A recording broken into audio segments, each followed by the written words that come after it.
Disclaimer: this story is a work of fiction, crafted purely for entertainment. It may contain suspenseful and frightening elements. Viewer discretion is advised. It started with a whisper, so soft, so delicate, you'd think it was the wind passing through the trees. But it wasn't the wind. It was something else.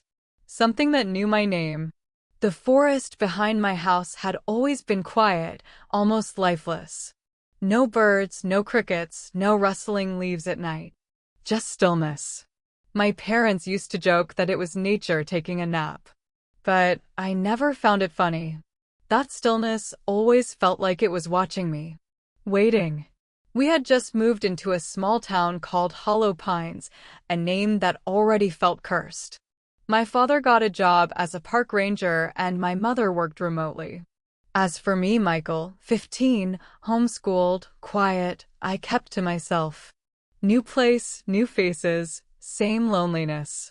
Our house sat at the edge of the forest. The backyard ended where the trees began. No fences. No warnings. Just open land and shadows. I was never allowed to go beyond the tree line. My dad always said, forests hold secrets.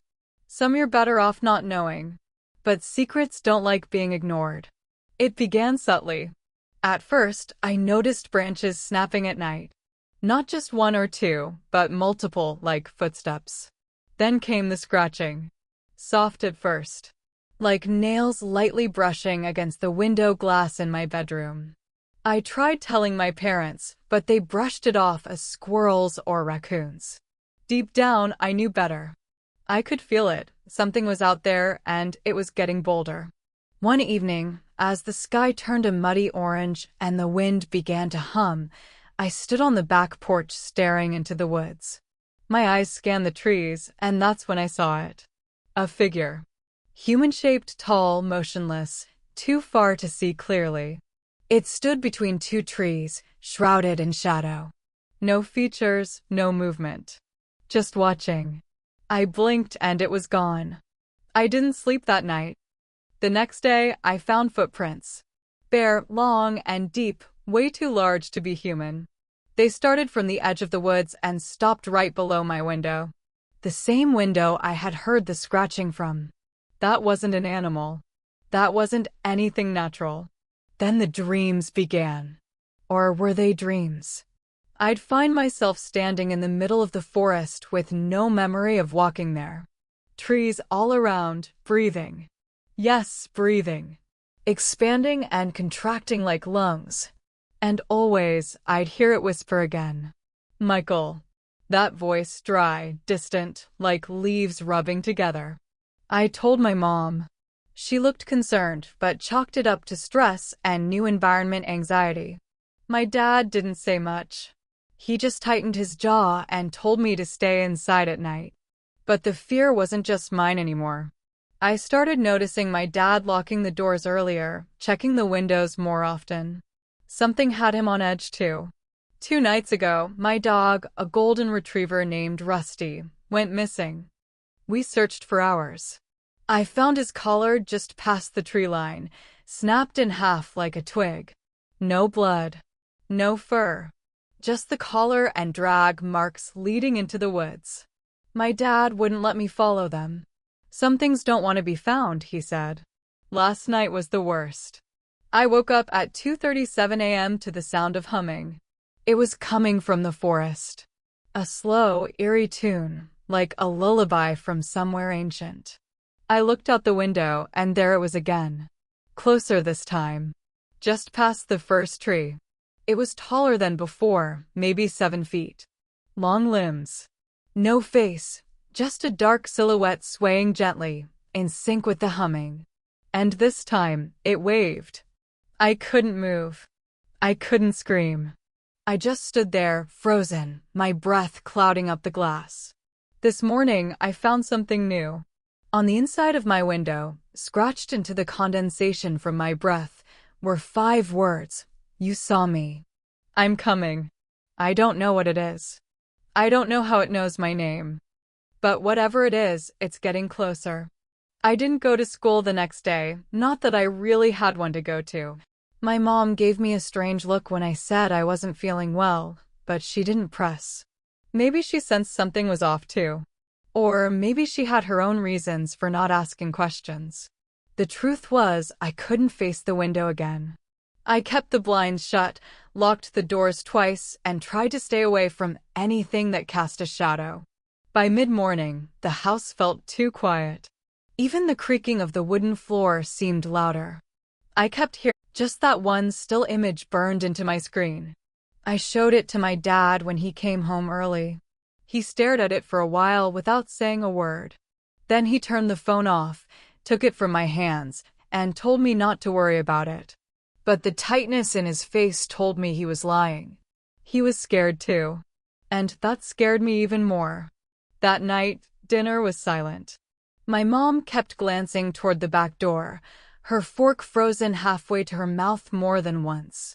Dad kept checking his watch, tapping his foot under the table.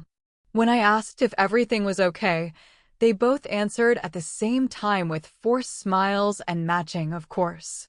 I didn't believe them. I don't think they believed themselves. Later, around midnight, I woke up with a jolt. No sounds this time. Just silence. That deep, suffocating kind of silence you only notice when something is very, very wrong. The kind that presses against your ears like cotton.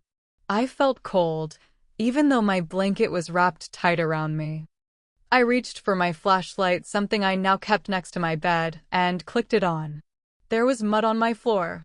Fresh, wet footprints leading from the window to the center of the room, then stopping. Just stopping. Like someone had walked in and vanished. My heart pounded as I followed the prints with the beam of my flashlight. I didn't want to, but I had to know. I crouched down and looked closer. The prints weren't human. Not exactly. They were long, with narrow toes and deep arch impressions. Almost like claws.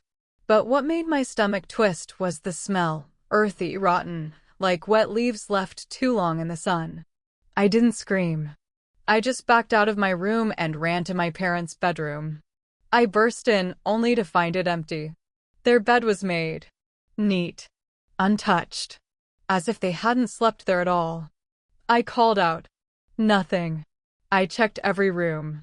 No signs of them. No note. No explanation. Only one thing had changed. The back door was wide open, creaking slightly in the breeze. Outside, the night was thick with fog. The porch light flickered weakly, barely cutting through it. And in that thick whiteness, at the edge of the yard, just before the trees swallowed everything, stood something. Not moving. Not breathing. Just there. It was closer than ever before. I didn't even close the door. I just stood there until the sky turned gray and the birds started singing again, though only a few. Most of them never returned after we moved here. The forest had a way of keeping things out. Or in. My parents were still missing. Their phones went straight to voicemail. Their car was still parked in the driveway. I called the police. Twice. Both times, they said someone would come by soon. No one did. Not that day. Not the next. I even walked to the nearest neighbor's house a mile away. No one answered. Their porch light was on in the middle of the day, flickering just like ours. I peeked inside. Empty. Not abandoned, just wrong. Like everything had been frozen mid-movement. A coffee cup sat steaming on the table. A slice of toast had mold growing on it, even though it looked like it was made that morning. I ran home. Back at the house, I found the power flickering again. Lights dimming without warning. My TV turned on by itself, blasting static. At first, I thought it was random. But then, through the static, I heard breathing. Not mine. Not human. Deep, steady, raspy, like someone or something was right behind the camera, watching me watch it. I unplugged the TV. It kept playing. I threw a blanket over it and locked myself in my room. That's when the knocking began. 3 slow knocks.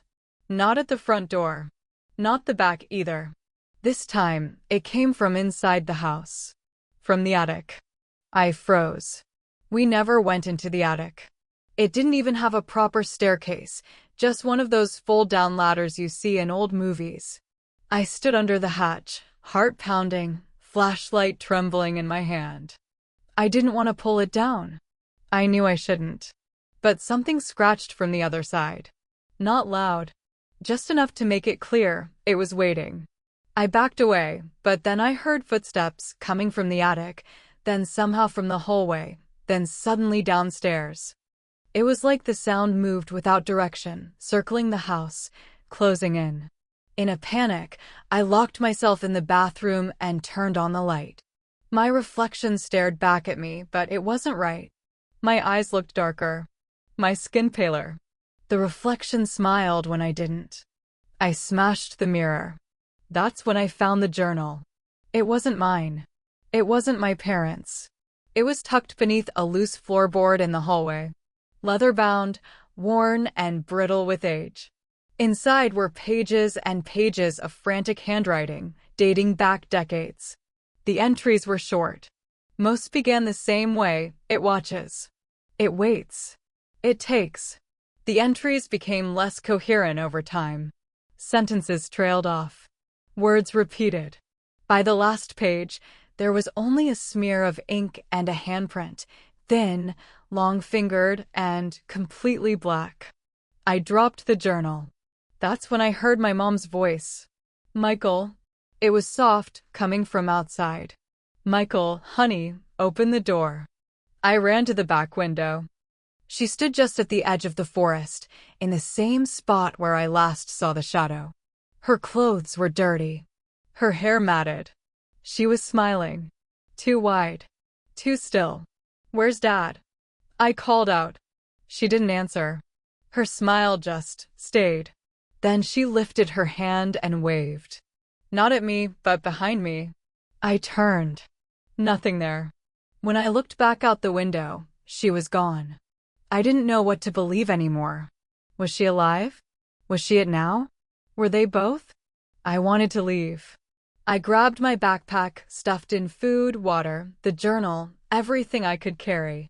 I made it to the front door, reached for the knob, and froze. Something was breathing through the keyhole. Slow. Intentional. "Go ahead," it whispered. "I'll follow." Now I don't know what's worse.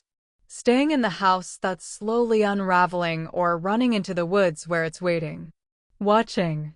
I haven't seen the sun in 2 days. The fog hasn't lifted. The clocks have stopped. And every mirror in the house now shows a version of me that isn't afraid. That version of me smiles too. Just like her. I didn't open the door. I wanted to run so badly that my fingers shook against the knob, but something deeper inside me screamed not to. That whisper. "Go ahead, I'll follow." It wasn't just a threat. It was a promise. I backed away slowly, not turning my back on the door. Every breath I took sounded too loud.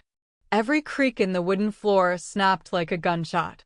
The lights flickered again and went out completely, plunging the house into darkness. I clicked on my flashlight. The beam flickered, then held. I turned, ready to head back upstairs, only to stop dead. Someone was standing at the top of the staircase. Not moving. Not breathing. Just watching. I couldn't make out a face. The figure was tall, gaunt, just a silhouette against the dim, moonlit hallway. But I knew.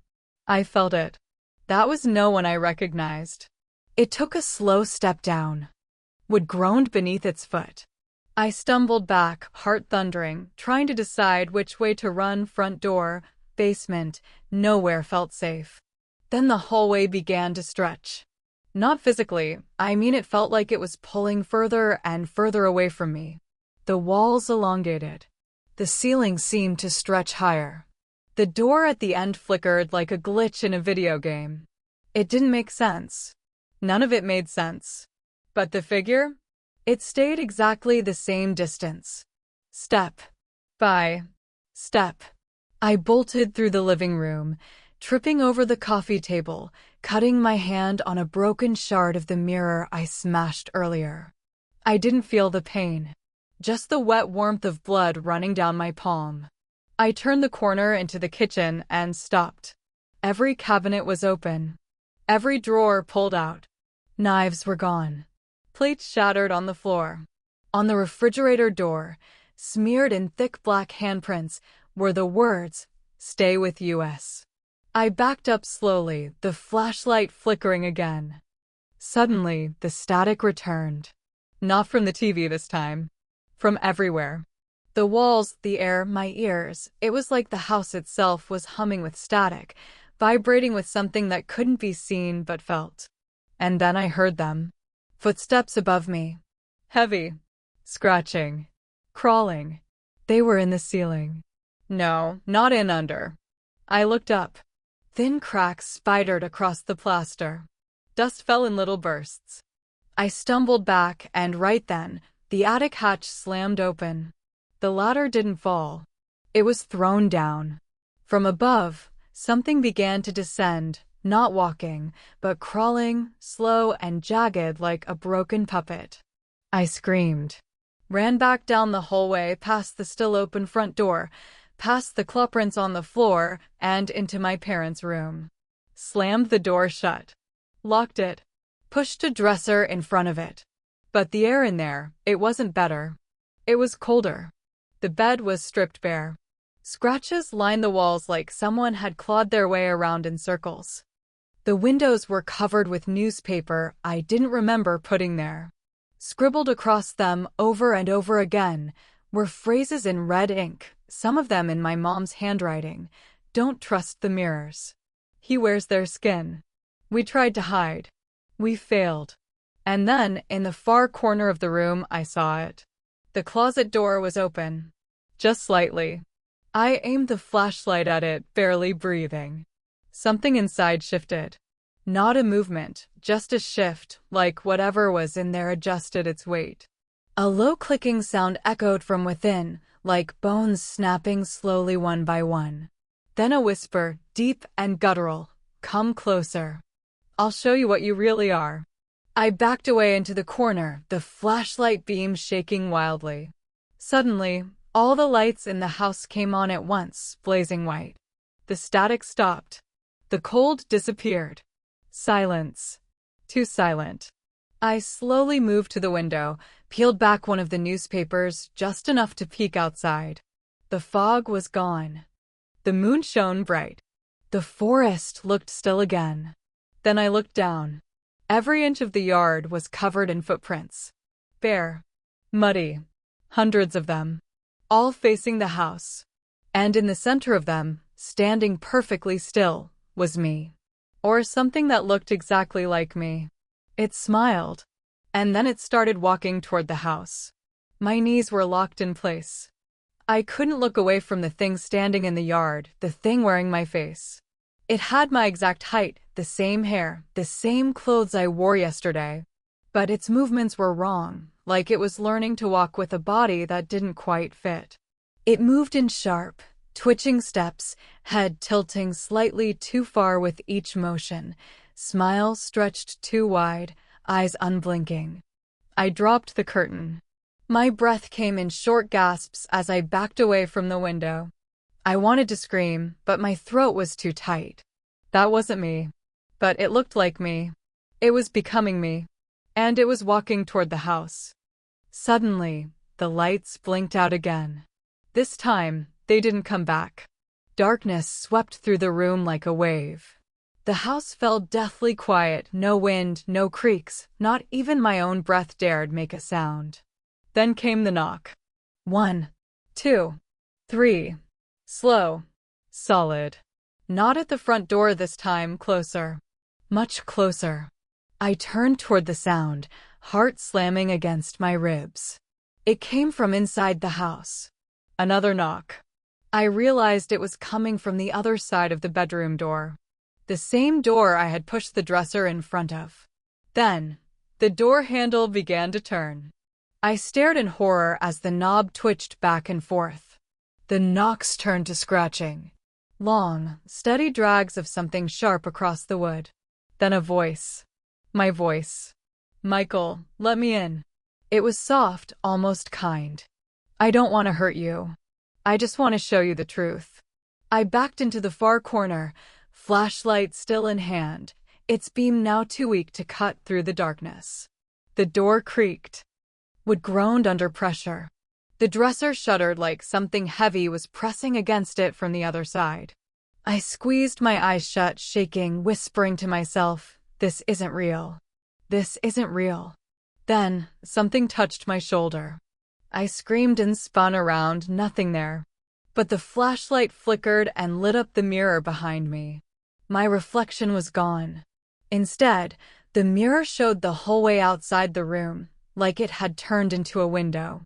I saw movement.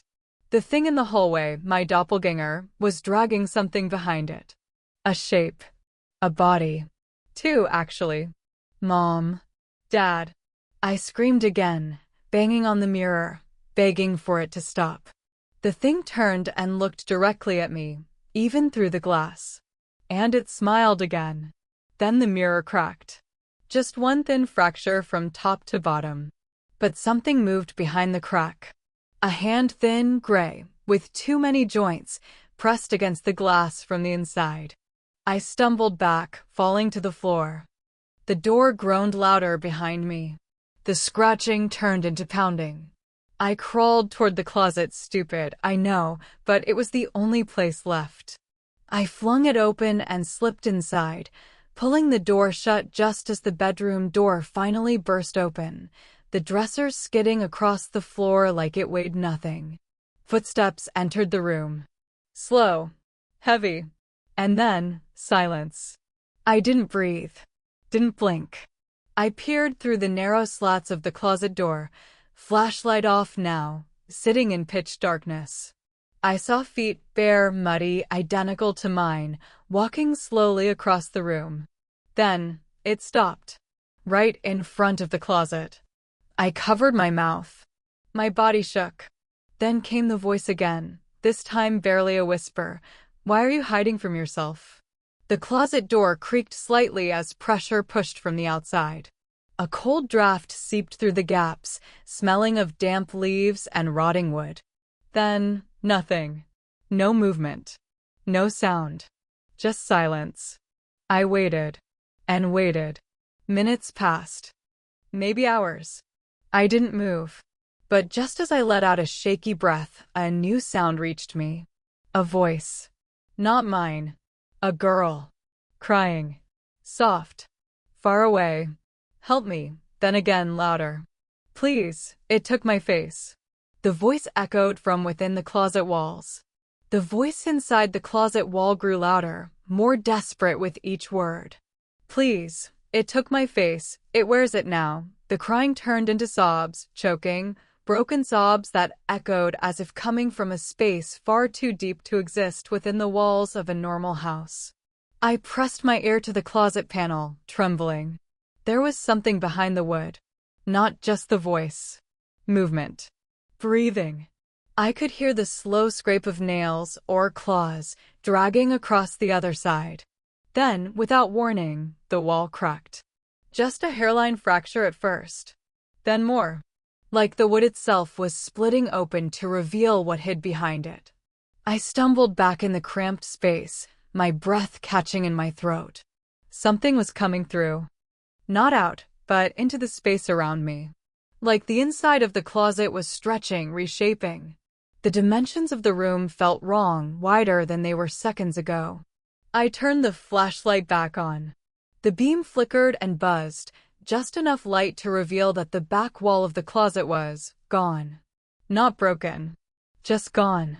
In its place was a tunnel. Narrow. Damp. The floor was dirt, and the walls were pulsing, breathing like something alive. And from deep inside, I heard it again. My voice. Michael, you forgot me. I couldn't stay. I had to move. I crawled into the tunnel before I had time to regret it. Each foot forward scraped my skin against cold, wet dirt. It smelled like rot and something older, something that had been buried for far too long. The tunnel twisted, turned, narrowed, then opened into a space I couldn't understand. It was a room. Underground. No walls, just darkness pressing against the edge of the flashlight's reach. In the center was a mirror, cracked in a spiral from the center. And in front of the mirror, sitting cross-legged, was a girl. Maybe 14. Long tangled hair. Mud covering her dress. Her back to me. I stepped forward, slow, unsure. She turned her head. Her face was my face. Not a copy. Not a mimic. It was mine. My actual face. And then I understood. She didn't take it. I gave it away. The realization hit me like ice water. Memories rushed back. But they weren't mine, yet somehow they were. This house wasn't ours. We didn't move here. We were brought here. Or I was. None of it was real. Not the town. Not my parents. Not the forest. Just the house. Just the game. And I had played it before. I looked down at my hands. They weren't mine anymore. Too pale. Too thin. My fingernails blackened, curling slightly at the tips. I could feel my body rejecting something or accepting something else. The girl stood up, still wearing my face. "You didn't finish last time," she said with a grin. "But you're almost there." Behind her, the mirror shimmered, then showed dozens of images. Dozens of me. Some screaming. Some running. One staring blankly as the forest swallowed him whole. Then one of the images moved. It wasn't a reflection. It was a door. She grabbed my wrist and yanked me forward. I tried to fight, but my strength was leaving me, draining like blood down a sink. The closer I got to the mirror door, the more I saw behind it. Not just reflections. Other kids. Trapped. Frozen in glass. And one by one, they looked at me. Mouths moving in sync. "Join us." I screamed and pulled away, falling hard to the ground. The girl's face flickered, briefly showing a dozen others beneath mine, like layers peeling back. And then I saw it. Lying near the corner of the room.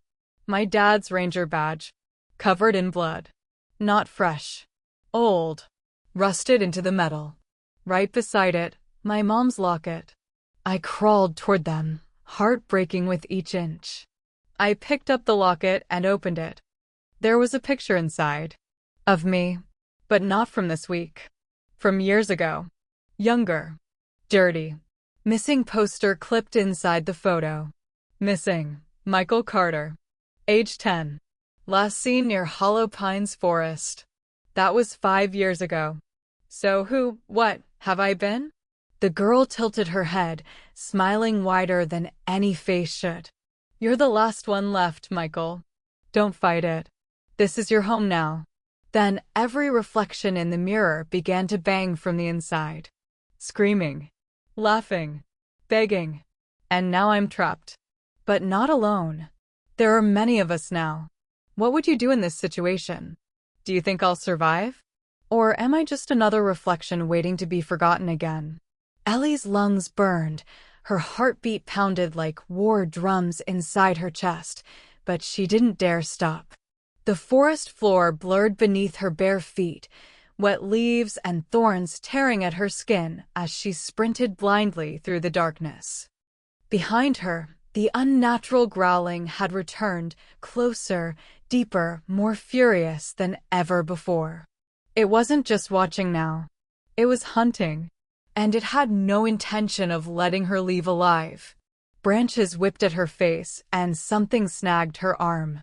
She stumbled, catching herself against a tree just before hitting the ground. Her breath came in ragged gasps. Her eyes darted around wildly. No sign of Lucas. No sign of the cabin. Just the thick, choking black of the woods. The moon above had vanished behind a curtain of clouds, and the silence between growls was worse than the sounds themselves. She wasn't alone anymore. There was a shimmer to the darkness.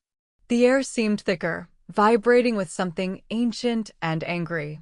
Shadows shifted even when she stood still. And then a whisper. Right at her ear. Her name, barely audible but cold enough to stop her heart. She turned in a panic, nothing there. Again, it spoke. "Ellie, come see."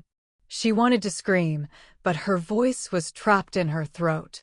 Her entire body felt like it was underwater, every motion sluggish. Her limbs trembled. The whispering grew louder. It came from all sides, voices that sounded like children, others like dying animals, all overlapping in a dissonant chorus. Then came the worst part, laughter. Familiar. Terrifying. Her own. The ground beneath her cracked open like dry earth, though it had just rained. A thin, skeletal hand reached up, human, but not alive. Ellie staggered backward as more hands clawed up from the mud, grabbing at her ankles. She kicked, screamed, and scrambled up a slope, slipping in the wet soil, but making it out barely. Panting, bloodied, Ellie reached a clearing. And there it was. The cabin. But something was wrong. It looked distorted, like it had been stretched upward unnaturally tall, with windows that wept black liquid and a roof that caved in on itself like a dying creature. The door creaked open, not pushed, not pulled. Inviting her. She should have run. She should have kept going. But something deep inside her whispered that it was the only place left to go. Maybe Lucas was there. Maybe answers. Maybe the end. Inside, it was silent. No creaks. No wind. Just stillness. Her flashlight flickered again once, twice, and died. The door slammed shut behind her. Her scream echoed into the floorboards, unanswered. And then she saw it. Not a figure. Not a monster. A mirror. Tall, cracked, leaning against the far wall. Her own reflection stared back at her, but it didn't move when she did. It was smiling. Slowly, it tilted its head in a way that she hadn't. And then the reflection raised its hand and pointed, not at her, but behind her. She turned around. There was nothing there. She turned back. The reflection was gone. And so was her shadow. Her breath caught in her chest. Cold hands gripped her shoulders. She spun again, breaking free, but no one was there. She looked down. Her feet weren't touching the floor anymore. She hovered inches above it, and her body wasn't obeying her anymore. She screamed as her arms moved against her will, reaching for the mirror. Her eyes filled with tears. She didn't want to go in. But the reflection wanted out. The glass shimmered like water, and she was pulled toward it. Her hands touched the surface, and it rippled. From the other side, her reflection smirked and whispered, "Your turn." With one final jerk, Ellie was yanked through the mirror, vanishing inside. The cabin grew silent again. And then, the door creaked open. Lucas stood in the doorway, eyes wide, flashlight trembling in his hand. "Ellie," he called. From the dark corner, something stepped forward. It looked like Ellie, but it wasn't. Ask the audience, what would you do in this situation? Do you think the protagonist will survive? The forest was no longer quiet. Even after the screaming stopped, even after the wind died, something still lingered. Ava sat alone, slumped against the cold trunk of the twisted pine, blood dried on her cheek and dirt caked into every line of her palm. Her phone was still recording, flashing a weak red dot in the corner of the shattered screen. She didn't even realize it was still filming. Maybe some part of her hoped someone, someday, would see it and believe. The creature, or whatever it was, had vanished the second the sun broke through the horizon. 1 second it was a hulking silhouette, dragging itself toward her through the underbrush, twitching and snarling like it was glitching between realities, and then, just like that, gone. No footprints. No claw marks. Not even the smell of rot that had followed it all night. Ava couldn't explain it. She didn't want to. She just wanted to leave. But when she stood up, trembling and sore, the forest didn't feel any safer in daylight. The trees looked the same. The path she thought she could retrace kept curving back to where she started. The birds didn't sing, and the air still felt too heavy, like she was breathing in someone else's panic. Eventually, after hours of stumbling, she reached the forest's edge. Civilization peeked through in the form of a crumbling fence and a narrow dirt road. Relief nearly buckled her knees. But the moment she stepped out from beneath the trees, she turned around one last time. The forest didn't look threatening anymore. In fact, it looked perfectly still, normal even. But deep between the trunks, far back, too far to clearly see, she could make out two faint shapes. Eyes? No, they weren't glowing like before. They were watching. Waiting. She blinked, and they were gone. Ava ran until she saw houses. People stared as she burst into a gas station, wild-eyed and filthy. Someone called the police. Someone offered her water. She didn't speak until she was safely behind a locked door, hours later, in her small apartment. Only then did the story come out, halting and fragmented, but all anyone heard was a young woman who'd gotten lost, panicked, and imagined things. Maybe it was exhaustion. Maybe it was trauma. But Ava knew what she saw. She knew what followed her. She could still feel it sometimes, especially at night. She started sleeping with all the lights on. The blinds always drawn. Her phone always recording. She rarely went out. The more she isolated, the more she noticed small things. Scratches on her window ledge she never noticed before. The sound of something tapping 3 times on her balcony door at exactly 3:07 a.m. every night. A low hum, almost like breathing, just beneath the refrigerator's buzz. One day, when she came home, her phone had moved. She hadn't touched it. But it had been recording again, and when she played it back, there were 17 minutes of static. Followed by a whisper that chilled her blood, "You left the forest." I didn't. Now she wonders if it followed her, or if she brought it back. Maybe it's not just in the trees. Maybe it's something older than the forest, something that marks people who see it, something that lives in the spaces between thought and shadow. Her dreams are filled with branches wrapping around her limbs, dragging her back into that forest. She always wakes up with dirt beneath her fingernails and bark fragments in her hair. Ava doesn't tell people anymore. They wouldn't believe her. But she did post her story online, raw and unedited. Some said it was the best horror content they'd ever watched. Others called it fake.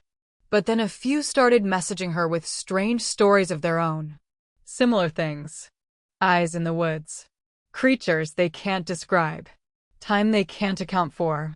And always, that same eerie whisper, hidden in static. So, what would you do in Ava's place? Would you run? Would you go back and face it? Or would you pretend it never happened and pray it doesn't find you again? Do you think Ava will survive? Or is she already gone, and something else is wearing her skin? Whatever you believe, one thing is certain, something watches from the forest. And it's not done yet.